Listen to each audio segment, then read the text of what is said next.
का रास्ता उत्तर प्रदेश से होकर जाता है और अब जंग 2024 की है। ऐसे में इंडिया गठबंधन की सियासत यूपी पर आकर ठहर गई है। 2017 में यूपी में बीजेपी के विजय रथ को रोकने के लिए राहुल गांधी और अखिलेश यादव साथ आए थे और यूपी के लड़के के नारे के साथ सियासी मैदान में उतरे, लेकिन फिर भी सत्ता पर बीजेपी काबिज हुई। 2019 चुनाव में पुरानी दुश्मनी भुलाकर बुआ और बबुआ की जोड़ी सियासी मैदान में उतरी, लेकिन मोदी की आंधी में उड़ गई। अब सवाल यह है कि क्या इंडिया गठबंधन में यूपी में मोदी के विजय रथ को रोकने के लिए कांग्रेस, समाजवादी पार्टी और बीएसपी एक साथ आएंगे, जिस पर मायावती ने अपनी राय रखी। वहीं समाजवादी पार्टी के नेताओं को नसीहत देना भी वो नहीं भूली। बीएसपी सहित अन्य जो भी विपक्षी पार्टियां शामिल नहीं हैं, तो उनके बारे में किसी को भी बेफजूल कोई भी टीका टिप्पणी करना उचित नहीं है तथा इससे इनको बचना चाहिए। मेरी इनको यही सलाह भी है।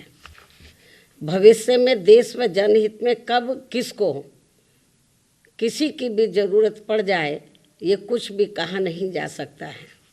अर्थात फिर ऐसे लोगों को व पार्टियों को भी काफ़ी शर्मिंदगी उठानी पड़े, ये ठीक नहीं है।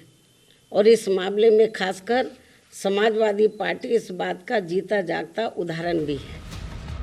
उधर जब एसपी के नेता राम गोपाल यादव से मायावती को लेकर सवाल पूछा गया तो वो जवाब दिए बिना निकल गए। सर, मायावती जी का बड़ा बयान आया है कि जिस अलायंस में एसपी के नेता साफ कह रहे हैं कि मायावती खुद इंडिया गठबंधन से खुद को अलग कर चुकी हैं। ऐसे में कांग्रेस और समाजवादी पार्टी ही इस बार सियासी मैदान में उतरने वाली है। जो इतिहास रहा है बीएसपी का, उन्होंने हमेशा बीजेपी का साथ दिया। खास तौर से जो मुसलमानों के खिलाफ जो कानून पास हुए, खिलाफ से मतलब जिससे मुसलमानों की दिल आजारी हुई हो, उसमें बीएसपी उनके साथ गई। बीएसपी आज भी हमारे साथ नहीं है। बीएसपी ने पहले दिन से कह दिया था हम इंडिया अलायंस में नहीं आएंगे, हम अकेले चुनाव लड़ेंगे। क्योंकि भाई इकट्ठा लड़ेंगे, अलग अलग लड़ेंगे, वो तय करें कौन किसको वहाँ गाली दे रहा है, नहीं दे रहा है। लेकिन इतना तय है कि ये केवल मोदी जी के हराने के नाम पर इकट्ठे तो हो सकते हैं, लेकिन लंबा ये गठबंधन चलने वाला नहीं है। क्योंकि न तो इनके कोई सिद्धांत हैं, न आदर्श हैं, न मूल्य हैं, न कोई एक रोड मैप है। इस बार इंडिया गठबंधन की बैठक में अखिलेश सारे संशय साफ कर लेना चाहते थे। यही वजह है कि अखिलेश यादव ने भरी मीटिंग में अपने संबोधन में सबसे पहले कांग्रेस और बीएसपी के बीच चल रही बातचीत का जिक्र किया।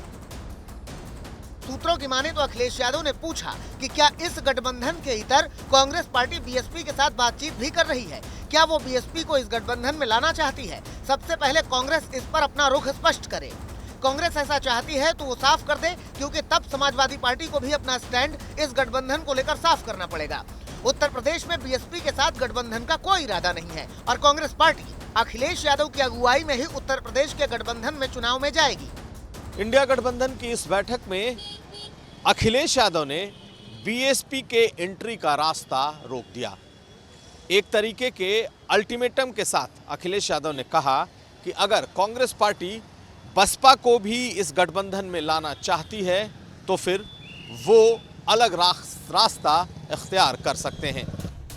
दरअसल अखिलेश यादव कांग्रेस के प्रदेश नेतृत्व यानी अजय राय और कई नेताओं के लगातार बीएसपी के साथ संपर्क में होने और पार्टी को बीएसपी के साथ जाने की वकालत करने से खफा थे। इस इंडिया गठबंधन की दिल्ली में हुई बैठक के एक दिन पहले उत्तर प्रदेश के बड़े कांग्रेसी नेताओं के साथ राहुल गांधी और प्रियंका गांधी की मीटिंग हुई थी, जिसमें दो धड़े साफ दिखाई दे रहे थे। अजय राय और कांग्रेस का प्रदेश नेतृत्व बीएसपी के साथ गठबंधन के पक्ष में था, जबकि प्रमोद तिवारी सरीखे वरिष्ठ नेता हर हाल में समाजवादी पार्टी के साथ गठबंधन की वकालत कर रहे थे। इसको कंफ्यूजन है, कौन दूरी बना रहा, कौन तोड़ रहा, कौन जोड़ रहा है आपस में। इंडिया गठबंधन के कौन कौन से दल टूट रहे हैं हमें इसका नहीं पता, पर एक चीज बिल्कुल क्लियर पता है, 13.5% वोट हमारा इंटैक्ट है और जिधर भी चला गया उधर ही एक तरफा पूरी की पूरी सीट हो जाएंगी। पिछले कुछ समय से अखिलेश यादव को ये बात लगातार कचोट रही थी कि आखिर कांग्रेस इस गठबंधन में रहते हुए दो नाव की सवारी क्यों करना चाहती है, क्योंकि अखिलेश यादव पिछले लोकसभा चुनाव में मायावती के साथ आए, लेकिन इस गठबंधन का फायदा मायावती को ज्यादा हुआ। 2019 के गठबंधन में समाजवादी पार्टी 37 और बीएसपी 38 सीटों पर चुनाव लड़ी, वहीं 3 सीट आरएलडी को दी गई। लेकिन 2014 में खाता न खोलने वाली बीएसपी 10 सीटों पर जीती। वहीं समाजवादी पार्टी 2014 के लोकसभा चुनाव के बराबर 5 सीट ही जीत सकी। अखिलेश को समझ आ गया कि उनके वोटर तो मायावती के साथ चले गए, लेकिन मायावती के वोटर बीजेपी की ओर शिफ्ट हो गए। ऐसे में अखिलेश यूपी की 80 सीटों के बंटवारे में ड्राइविंग सीट पर बैठना चाहते हैं और यूपी में इंडिया गठबंधन की अगुवाई करना चाहते हैं। जिस पर अब कांग्रेस का आला कमान भी हामी भरता नजर आ रहा है। दिल्ली से मौसमी सिंह, अमित भारद्वाज के साथ कुमार अभिषेक, लखनऊ, आज तक।